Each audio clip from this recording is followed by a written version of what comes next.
यमलोक में एक हाथी मरने के बाद पहुंच जाता है। यमराज चंद्रगुप्त से उसका लेखा जोखा करवाते हैं। हाथी काफ़ी अच्छा कर्म किया रहता है।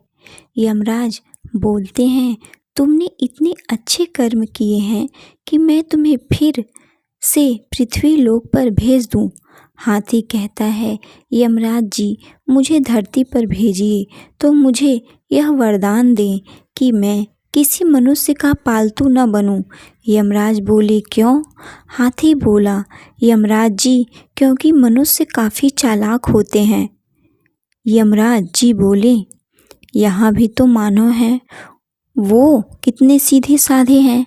हाथी बोला, यहाँ तो मरे हुए मानव हैं, उनकी आत्माएं हैं। कभी जीवित इंसान से मिलिए, कितना मुश्किल होता है साथ रहना। यमराज को हाथी के इस बात में दिलचस्पी लगी। यमराज बोले, अगर ऐसा है तो जो तुम कहोगे मैं उसे मानूंगा। हाँ यमराज जी, मेरा मालिक बहुत चालाक है।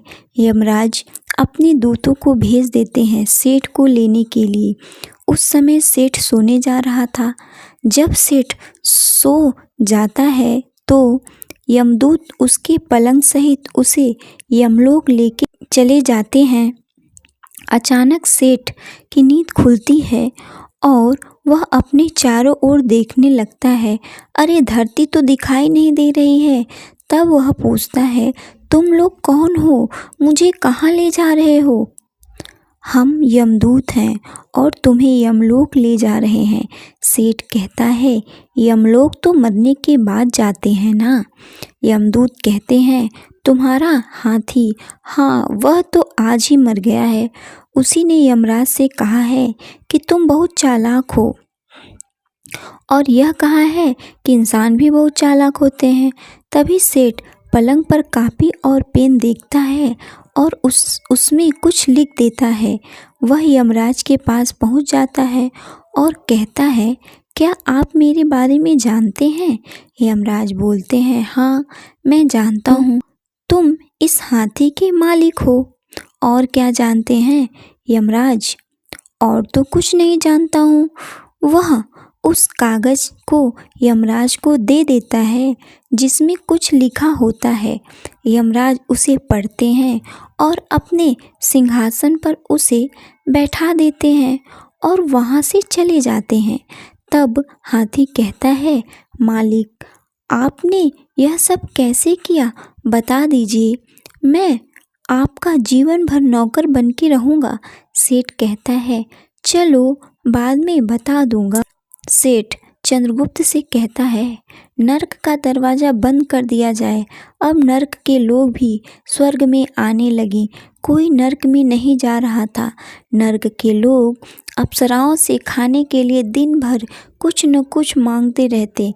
कोई चाय मांगता तो कोई समोसा मांगता तो कोई पिज्ज़ा मांगता। बेचारी वह भी परेशान हो चुकी थी। हाथी पूछता है, मालिक, आपने ये सब कैसे किया? सेठ कहता है, चलो अच्छा बता देते हैं। उस कागज पे मैंने लिख दिया था कि जो आदमी यहाँ आ रहा है उसे यमलोक के सिंहासन पर बैठा दिया जाए और आज से वही यमलोक का मालिक है। और मैंने श्री हरि विष्णु के सिग्नेचर कर दिए थे बस। सेठ सोचता था कि जब उसकी हकीकत सामने आएगी तो उसे कोई बड़ा दंड मिलेगा।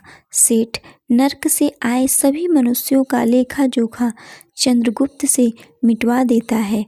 यह बात नारायण को पता चलता है कि नर्क का दरवाज़ा बंद कर दिया गया है। सभी लोग स्वर्ग में जा रहे हैं। तब श्री हरि विष्णु खुद यमलोक आते हैं और देखते हैं कि यमराज दरवाजे पर हैं। यमराज जब श्री हरि विष्णु को देखते हैं तो उन्हें शीश झुकाते हैं, प्रणाम करते हैं और चरण छूते हैं। वह कागज़ दे देते हैं। इसके बाद श्री हरि विष्णु उसे पढ़ते हैं और कहते हैं, मैंने तो किसी को नियुक्त नहीं किया है। फिर कहते हैं, कहीं वह जीवित मनुष्य तो नहीं? वह तो जीवित है, फिर दोनों लोग जाते हैं सेठ के पास। सेठ श्री हरि विष्णु को देखकर कहता है, प्रभु हमें तो आपका ही इंतजार था। सेठ उनके चरणों में गिर जाता है। तभी हाथी कहता है, यमराज जी आप शर्त हार चुके हैं। यमराज हाथी से कहते हैं, मांगो क्या मांगते हो हाथी। हाथी कहता है, मुझे मनुष्य बना दीजिए। इस कहानी से हमें यह शिक्षा मिलती है कि मनुष्य अपनी बुद्धि से बड़ी मुसीबत टाल सकता है।